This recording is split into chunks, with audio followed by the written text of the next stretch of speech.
Comment composer ses fleurs avec ses papiers scrap? Réussir à harmoniser son projet scrapbooking s'avère parfois difficile.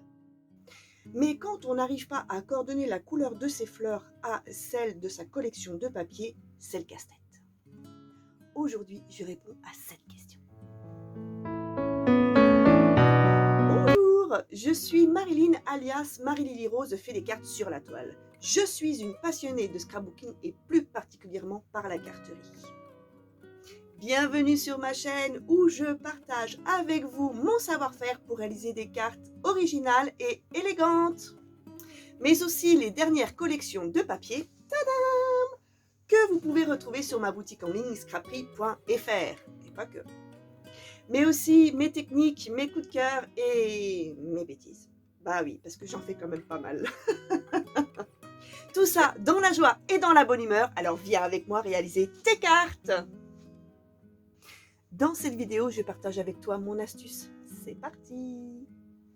Alors, mon astuce est très simple. Pour pouvoir coordonner la couleur de ses fleurs à ses papiers scrapbooking, il faut réaliser ses fleurs soi-même. Mais parlons peu et parlons bien. Que nous faut-il comme matériel pour réaliser nos fleurs? Alors, pour réaliser tes fleurs, il te faut ça, c'est-à-dire un tampon fleur avec le die coordonné et si possible le mold, mais quoique ça, tu n'en as pas particulièrement besoin. Le mold est un outil facultatif, tu n'en as pas forcément besoin, tu peux très bien modeler tes fleurs à la main avec ceci. Ouais, là, je te vois arriver avec tes gros sabots, tu vas me dire « Oui, mais Marie-Lily, moi, je n'ai pas de machine de découpe. » J'ai une autre solution pour toi. Si tu n'as pas de machine de découpe, ne prends surtout pas le die coordonné au tampon de tes fleurs. Tu choisis le modèle qu'il te convient et tu le détours à la main. Bien sûr, c'est un petit peu plus long, mais tout aussi créatif.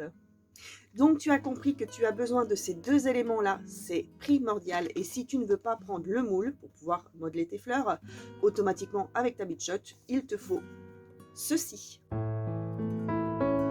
Dedans, tu trouveras un grand tapis, un plus petit, et puis ce stylet avec des petits bourrons comme ceci, plusieurs petits bourrons.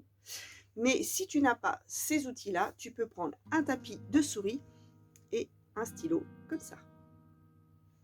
Alors, tamponner et découper ces fleurs, ça c'est fait. Maintenant, il faut passer à la couleur.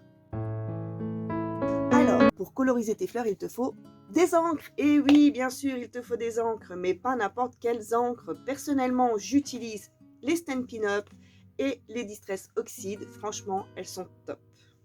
Une fois que tu as choisi le style de fleurs que tu veux faire, il te faut du papier. Eh bien oui, parce que le tampon, il faut bien pouvoir le tamponner.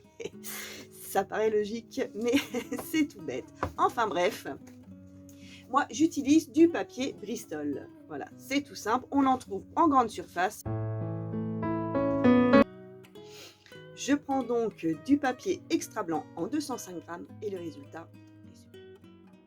Mais pour varier les plaisirs, tu peux également réaliser tes fleurs sur du papier vellum. Le papier vellum, c'est quoi? C'est comme du papier calque. Je l'ai en format A4 en 150 grammes et tu verras que le résultat est absolument sublime. Vous aurez donc des fleurs un peu translucides, un peu cristallisées. Donc ça, c'est vraiment un magnifique effet à donner à ces fleurs. Ça peut apporter beaucoup d'élégance et de finition à votre carte. Ces papiers sont disponibles sur ma boutique, bien évidemment. Tu peux aller jeter un œil si ça te plaît.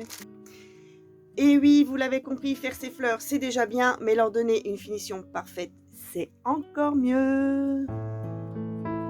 Pour cela, il vous faut des paillettes pour leur donner un effet brillant ou alors du gel 3D pour leur donner un effet mouillé. Vous avez l'impression d'avoir des fleurs sucrées, gelées, givrées, enfin bref, tu as compris, il faut que tu essayes. Mais pour ce faire, vous avez également besoin de ces petites choses-là qu'on appelle des pistils. Vous pouvez les mettre à l'intérieur de vos fleurs ou vous pouvez mettre des prills. Ce sont de toutes petites mini perles que vous mettez à l'intérieur de vos fleurs. C'est très simple, vous allez avoir envie de leur donner un effet givré, sucré ou encore les sublimer. Et oui, les fleurs, ça se sublime. Alors pour ça, il vous faut des paillettes, des perles petites, grosses, de la peinture, enfin bref, tout ce qui vous tombe sur les mains. Je suis sûre que vous allez pouvoir vous régaler avec ça et que vous allez faire des merveilles. Donc pour embellir un petit peu plus vos fleurs et pour leur apporter une finition élégante, vous pouvez leur mettre, pour donner un petit effet brillant, par exemple, des paillettes.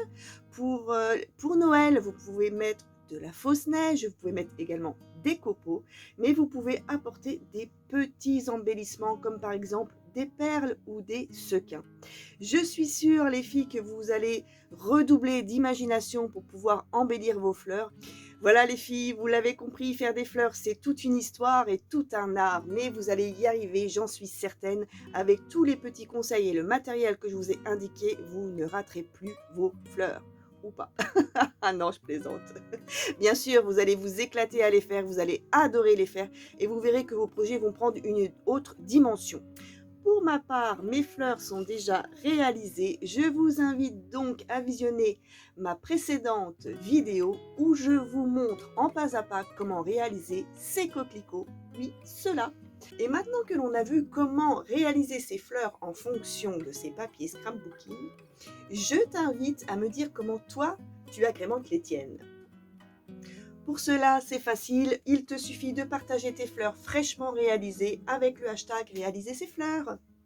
Mais tu peux également rejoindre le club des coquinettes sur le groupe Facebook Scraperie la communauté où je pourrai admirer tes merveilles. Cette vidéo touche déjà à sa fin, et oui, mais c'est pas grave puisque l'on se retrouve très vite pour la suite de ce tutoriel fleurs où on mettra tout ça en pratique. J'espère que ces conseils t'ont plu, alors n'hésite pas à me lâcher des petits pouces et à me laisser tes impressions en commentaire. En attendant nos prochaines aventures, je te souhaite de réaliser de très belles fleurs. Prends soin de toi, bisous bisous.